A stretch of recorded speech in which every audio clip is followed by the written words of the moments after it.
where they were on Friday when we talked, Bob Wankel. Not much has changed. I mean, they got a good pitching performance from their new pitcher, but they lost an opportunity to gain some room in the standings or ground in the standings. So was it a good weekend or bad weekend for the Phils? It was a bad weekend. It was a really bad weekend. You could not have played a worse game on Friday night. You come out post-trade deadline.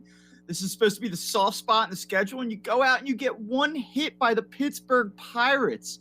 And I know that Vince Velasquez, who is no longer in the rotation and was actually just placed on the injured list a couple hours ago, is no longer here and all. But, to have one hit against the Pirates is just insane. And then to waste a pretty good start by Aaron Nola on Saturday night on top of it. It was a bad weekend for the Phillies, and I don't really care what the standings say.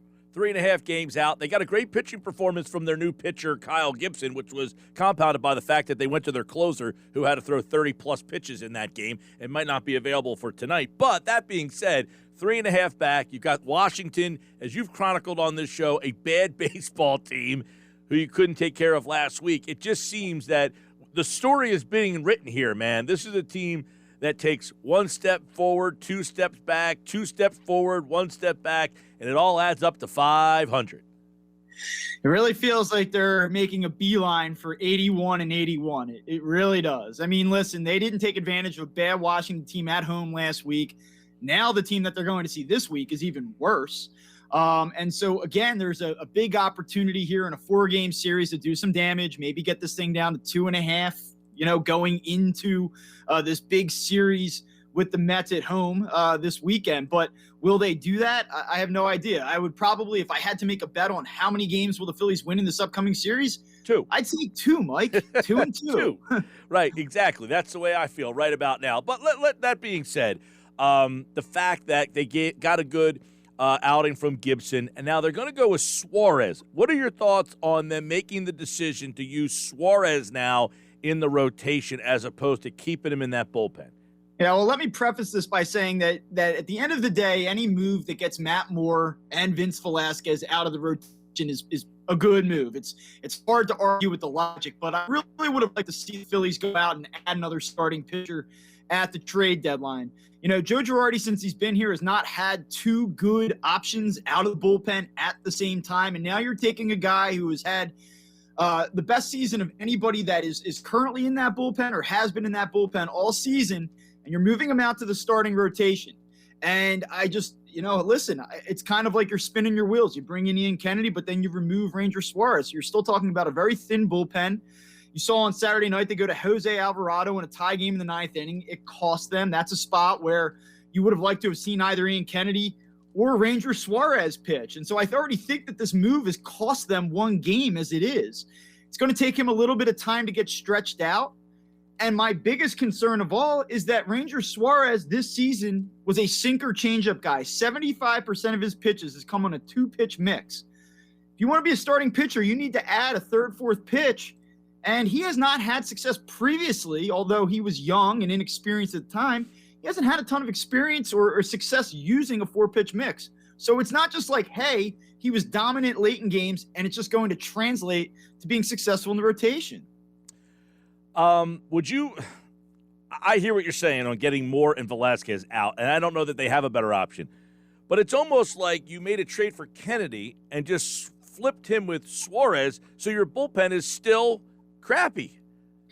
What you're in effect you're doing here is you're saying we're going to go out and add a second starting pitcher. It's just a guy that we already have. Right. It's like they didn't make a bullpen move. They made a starting pitching move by bringing in Ian Kennedy.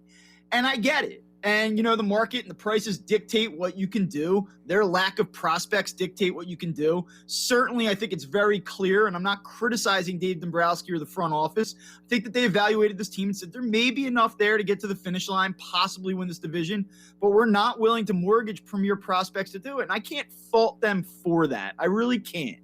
I agree with that. I'm just saying, this.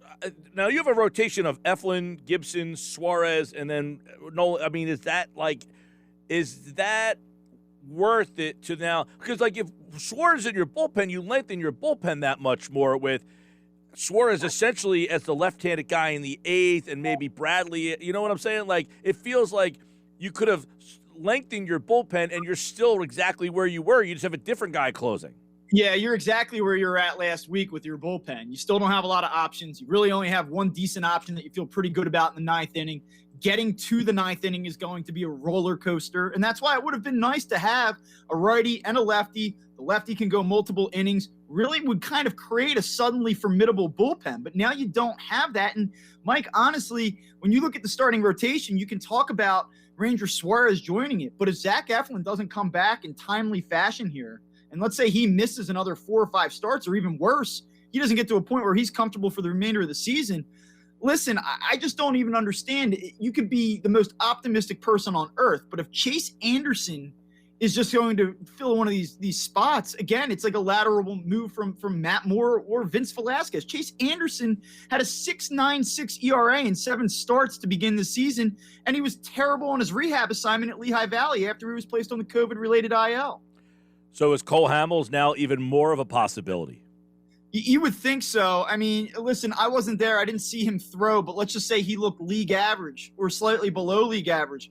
I don't know. I mean, at this point, you probably get 6 starts out of him. He'd probably be ready to go 3rd, 4th week of August, maybe make 6, 7 starts for you. You know, he has some playoff experience. If I'm the Phillies, it makes a lot of sense. It does, and it won't cost you a whole lot because he's only going to be here for 2 months. All right. So obviously this team has taken this gamble on Ranger Suarez. Now, today, the anticipation, right, is that he throws, 3 innings?